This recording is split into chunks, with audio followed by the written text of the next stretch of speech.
தீமோத்தேயுக்கு எழுதிய முதல் திருமுகம் அதிகாரம் 6. அடிமை தலையில் இருப்போர் தங்கள் தலைவர்களை முழு மதிப்புக்கு உரியவர்களாக கருத வேண்டும். அப்பொழுது கடவுளின் பெயரும் போதனையும் பழி சொல்லுக்கு உள்ளாகாது. நம்பிக்கை கொண்டோரை தலைவர்களாக கொண்டுள்ள அடிமைகள் அவர்களும் சகோதரர்கள் தானே என்று மதிப்பு கொடுக்காதிருத்தல் தவறு. மாறாக தங்கள் நற்செயலால் பயன் பெறுவோர் நம்பிக்கை கொண்டவர்களும் அன்பர்களுமாய் இருப்பதால் இன்னும் மிகுதியாக அவர்களுக்கு பணி செய்ய வேண்டும்.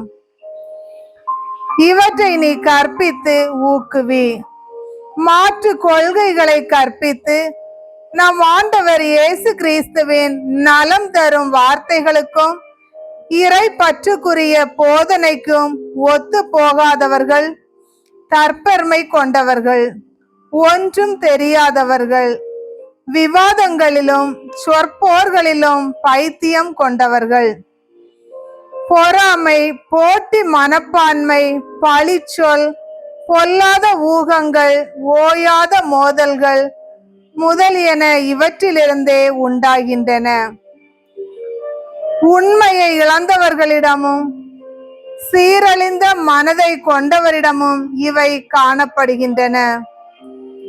இறை பற்று பெரும் ஆதாயம் தருவதுதான், ஆனால் மன நிறைவு உள்ளவர்களுக்கு தரும். உலகத்திற்கு நாம் எதையும் கொண்டு வந்ததில்லை, உலகத்தை விட்டு எதையும் கொண்டு போகவும் முடியாது.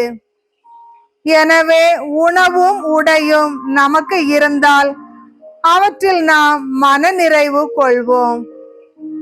செல்வத்தை சேர்க்க விரும்புவர்கள் சோதனையாகிய கண்ணியில் சிக்கிக் கொள்கிறார்கள். அறிவீனமான தீமை விளைவிக்கக்கூடிய பல்வேறு தீய நாட்டங்களில் வீழ்ந்து விடுகிறார்கள். இவை மனிதரை கேட்டிலும் அழிவிலும் ஆழ்த்துபவை. பொருளாசையே எல்லா தீமைகளுக்கும் ஆணிவேர். அந்த ஆசையால் சிலர் விசுவாசத்தினின்று பிறந்து திரிந்து பல வேதனைகளை தாங்களாகவே தங்கள் மேல் வருவித்துக் கொள்கிறார்கள்.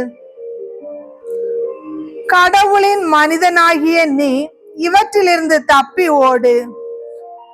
நீதி, இறைப்பற்று, நம்பிக்கை, மன உறுதி, பணிவு ஆகியவற்றை நாடி தேடு. விசுவாச வாழ்வு என்னும் போராட்டத்தில் ஈடுபடு. நிலை வாழ்வை பற்றி கொள். அதற்காகவே அழைக்கப்பட்டிருக்கிறாய். அதனை முன்னிட்டு பல சாட்சிகள் முன்னிலையில் விசுவாசத்தை சிறப்பாக அறிக்கையிட்டாய். அனைத்துக்கும் வாழ்வளிக்கும் கடவுளின் முன்னிலையிலும் பொந்தி பிலாத்துவின் முன் விசுவாசத்தை சிறப்பாக அறிக்கையிட்ட இயேசு கிறிஸ்துவின் முன்னிலையிலும் உனக்கு கட்டளையிடுகிறேன். நம் ஆண்டவர் இயேசு கிறிஸ்து தோன்றும் வரையில் குறை சொல்லுக்கு இடம் தராமல் இந்த கட்டளையை அப்பழுக்கின்றி கடைபிடித்து வா. உரிய காலத்தில் பேரின்ப கடவுள் அவரை தோன்ற செய்வார். கடவுள் ஒருவரே வேந்தர், அரசருக்கெல்லாம் அரசர், ஆண்டவருக்கெல்லாம் ஆண்டவர். அவர் ஒருவரே சாவை அறியாதவர், அணுக முடியாத ஒளியில் வாழ்பவர். அவரை கண்டவர் எவரும் இலர், காணவும் முடியாது. அவருக்கு என்றென்றும் மாண்பும் ஆற்றலும் உரித்தாகுக. ஆமீன். இவ்வுலகில் செல்வர்களாய் இருப்பவர்களுக்கு இவ்வாறு கட்டளையிடு. அவர்கள் மேட்டிமை உணர்வு கொள்ளலாகாது. நிலையில்லா செல்வத்தில் நம்பிக்கை வைக்காமல் நம்முடைய இன்பத்திற்காகவே எல்லாவற்றையும் நிறைவாக அளிக்கும் கடவுளை மட்டுமே எதிர்நோக்கி இருக்க வேண்டும். அவர்கள் நல்லதை செய்து நற்செயல்கள் என்னும் செல்வத்தை சேர்ப்பவர்களாக தங்களுக்குள்ளதை தாராள மனதோடு பகிர்ந்தளிப்பார்களாக. இவ்வாறு அவர்கள் தங்களது வருங்காலத்திற்கென்று நல்லதோர் அடித்தளமாக இச்செல்வத்தை சேமித்து வைப்பதால் உண்மையான வாழ்வை அடைய முடியும்.